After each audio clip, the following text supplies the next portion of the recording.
Now, David McCallum has been appearing in films, TV programmes since the 1950s. He became a huge star when he landed the role of the Russian-born agent Ilya Kuryakin in The Man from U.N.C.L.E., or rather became a huge star when his on-screen relationship with co-star Robert Vaughn and their contrasting good looks caught the imagination of viewers on both sides of the Atlantic. The last few years, he's been attracting a whole new generation of fans playing Dr. Donald Ducky Mallard in CBS's hit series NCIS about the American Naval Criminal Investigation Service, which plays here on Channel 5. So a long career, David, and you distressingly look exactly the same now as you did when you were on Yeah, the Man from numbers U.N.C.L.E. don't add up, so we don't go there. Yes, I've not only played... What have you gone to America for? Sort of plastic surgery and monkey gland treatment? What's going on? Oh, please. No, I think a good glass of wine and good genes and... I don't know, just a good life and a wonderful time. I've just had a fabulous life and a fabulous career, and to finally, at my age, end up playing a pathologist, which has allowed me, quite apart from all of the wonderful acting and cast and crew and all the things that you do in a series, but also to study pathology, to work with pathologists, and I think I've cut up at least 100 actors in my 6 years so far. Something a lot of actors have wanted to do to each other, but, they actually but you take it very seriously, don't you? Because you go and attend autopsies and... oh, yeah, do all that. Yeah. Why? Why you don't need to do that to act it, surely? Well, I think if you're sort of... the first thing we wanted to do is I knew nothing about pathology at all, so I got down and watched through the window, and there were 5 of the most gruesome autopsies you could possibly imagine. And there's a wonderful sign up on the back wall that says no eating and drinking. So I kind of realized I was in the right spot. Yes. But there's no way I could do it or do the physical part of the autopsy without watching. And also I cannot learn the lines that they give me without knowing, when I'm talking about aortic stenosis, what it means. So you've actually done... But have you always been like this as an actor? So when you were Ilya Kuryakin, did you go and live behind the Iron Curtain as a secret agent for a while? If you play Hamlet, do you go to Denmark? No, I think it's carrying a little... I remember My Left Foot, wasn't it, that he remained in character for the entire production? Yes, it was pretty hard. No, I've never gone anywhere near that. But Mark Harmon, our trustee leader, always making fun of me because he says, I'm totally obsessive about the whole thing. Yeah. And my wife, she says, don't worry about David. He has at least 2 yards of death books on the shelf. So that's all explained away by the fact you're in a... Exactly, Yeah. yes.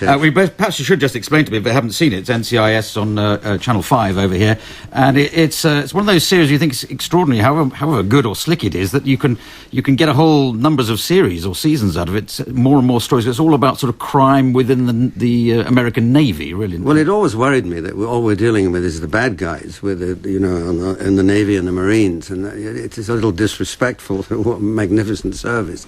But I went down to Washington and I went to NCIS, and they're all civilians. And they're all experts in what they do and very dedicated and keen and wonderful people. And around that time, they had obviously been responsible for picking up the plane crash at the Pentagon on 9/11. And then there was the coal in the Gulf, and others. And just meeting them and talking to them and seeing what they do was very exciting. So what we try to do is to do things that are as close to reality as possible. So it could be people disrespectful. Could be people killed on the battlefield, or they could have killed each other, or there could be other crimes, computer crimes. They've written 138 shows so far, and I don't know how they do it. And I'm fascinated to see the next 26 that we start in July, to see how many times we can pick up. It's fun watching the TV guide in America. Gibbs comes across a dead Marine, or some very simple phrase, but they can usually come up with some very good surprises. I know it's a gruesome subject. It's quite it's quite funny, really. It's sort of light. There's a lot of banter between the various people. It's an extraordinary cast that when we meet each other in the morning, we all sort of hug and love and become very, very close.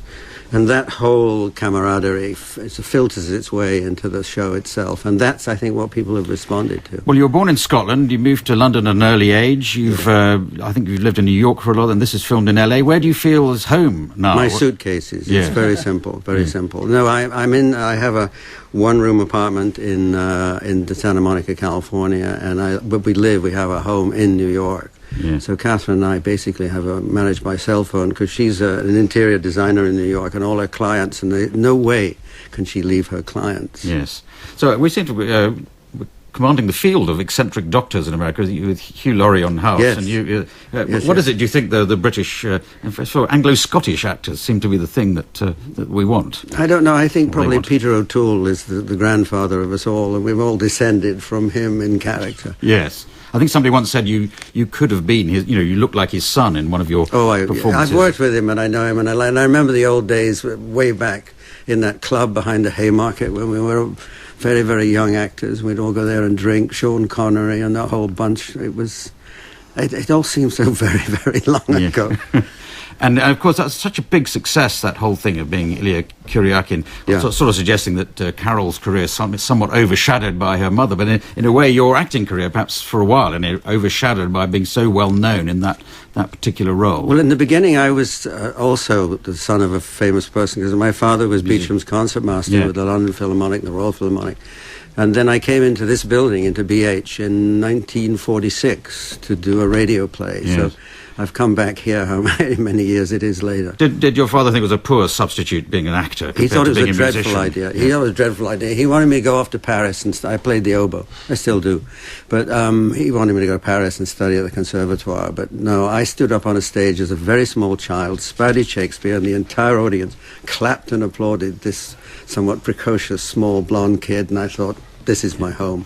Yes. And it's been my home ever yes, since. it's still there. And you used to be greeted in the street as hello Ilya. Now people say hello, Ducky, hello Ducky. Ducky, which is a slightly different I love greeting. you, Ducky. And whatever happened to the Quentin Tarantino version of The Man from U.N.C.L.? Is that ever I going to take keep place? telling all these people that try to do The Man from U.N.C.L. that unless you bring them back the Cold War, the Vietnam War, and all of the angst that there was in America at that time, and you're doing an original show that saves the world in 45 minutes, it's been done. All right. Okay, I'm sure we'll bring it back. They'll have to bring you back as well. You'd have to, and Well, indeed Robert Vaughan, who's also I still played- available and going strong. No, I play the grandfather of Ilya.